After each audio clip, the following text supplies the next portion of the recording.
Hi. You might not notice AA fashion in a small strip mall off bustling El Cajon Boulevard in San Diego's mid-city area. The shop that sells vibrant garments made in Vietnam is tucked in the corner among a cluster of Asian businesses, including eateries, a hair salon, and a market. But owner Ann Chan, who didn't want to appear on camera, says lately she's seen more tourists wandering into her shop. I see you look like stranger and they say, oh, I am come from different state. She says the strangers tell her they've come to explore the city's Little Saigon Cultural and Commercial District, which is where her operation sits. The city formally recognized the 6-block concentration of Vietnamese-run businesses in 2013. And now neighborhood groups want state recognition, too.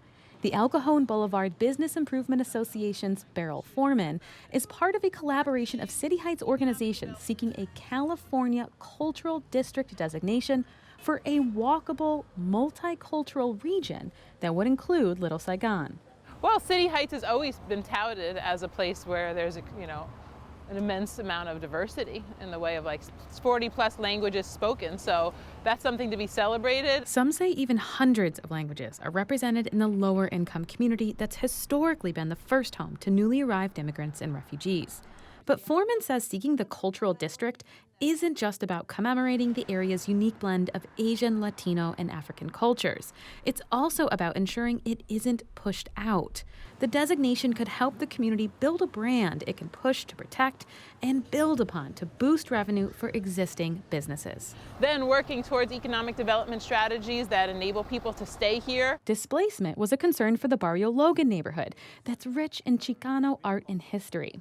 Miguel Alatorre of the nonprofit Logan Avenue Consortium says the community had experienced a boom from the group's events along the main corridor, but there was worry it could have adverse effects. Our biggest concern was that because we were being so successful on Logan Avenue, for example, that the businesses that were thriving would be forced out. That the artists that were becoming well-known or really active in the community would be, forced out due because their rents went too high or they couldn't afford it. Maintenance Assessment District Manager Marisa Casani worked with Alatorre and other groups to submit the application. Barrio Logan earned the cultural designation last year. Barrio Logan is a renting community. We don't want the rents to skyrocket and displace families. So maybe through this cultural designation and promoting preservation of everything. Culture means residents, businesses, arts, new businesses coming in. So we just want to have some sort of control. Columbia University doctoral student Jenna Dublin is studying similar efforts all over the country. We reached her on Skype. I'm seeing that groups are interested in looking at the ways that district designation could have a role in slowing down some of the physical changes in their neighborhood. The urban planner says she's seen communities in New York, North Carolina, and elsewhere specifically leverage these tools to combat gentrification.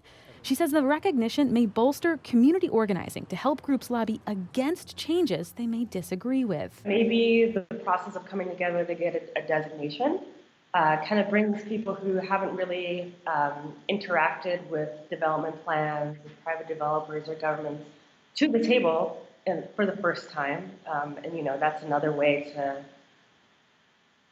just have more of a feeling of political and local power.